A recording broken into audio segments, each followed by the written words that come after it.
You say if someone goes through life and measures themselves solely by what they have, they're going to end up in trouble. What kind of trouble?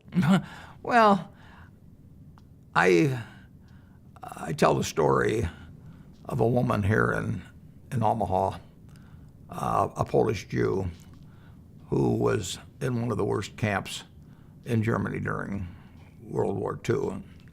A number of other members of her family were there, and some of them didn't come out.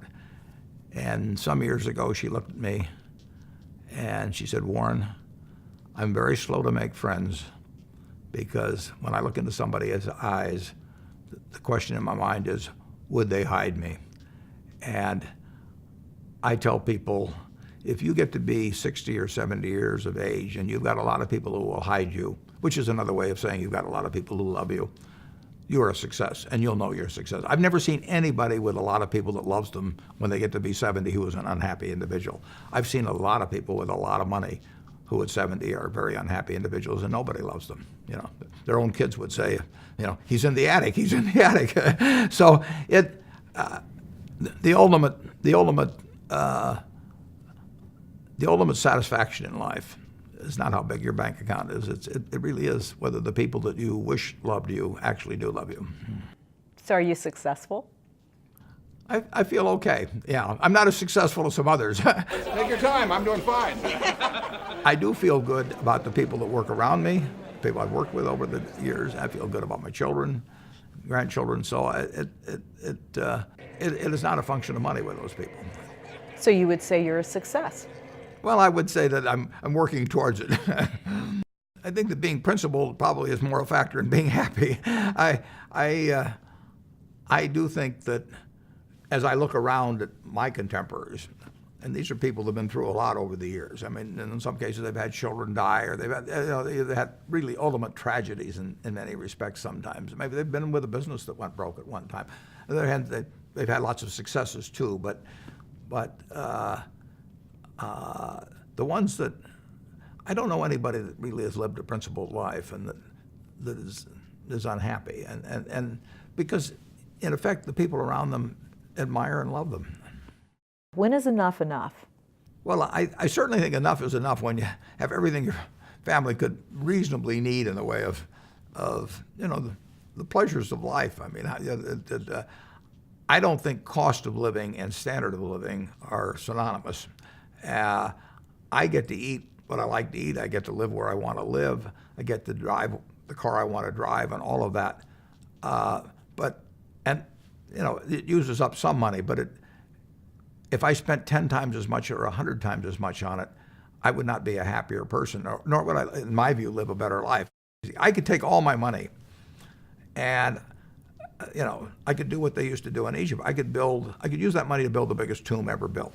You know, we could have it here outside Omaha, and I could literally get 50,000 guys and put them in loincloths and have them haul granite around, and you know, I could make them forget all about Egypt in 10 years. And then the net product of everything I've done over my life would be the world's biggest tomb, and maybe 1,000 years from now, people will still come to Omaha to see my tomb. But that strikes me as a little crazy, and even in modified versions of it, you know, I just don't get it.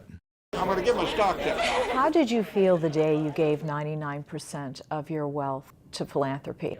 Well, the timing of what I did in terms of making a pledge to philanthropy was affected by when Susie died. When she died first, I had to make a decision as to the best way to use these claim checks, that money that had no utility to me and that had enormous utility to others. And so I wanted to come up with a rational decision on that as to the most useful way to get that money to society. And she saw every person as individually important.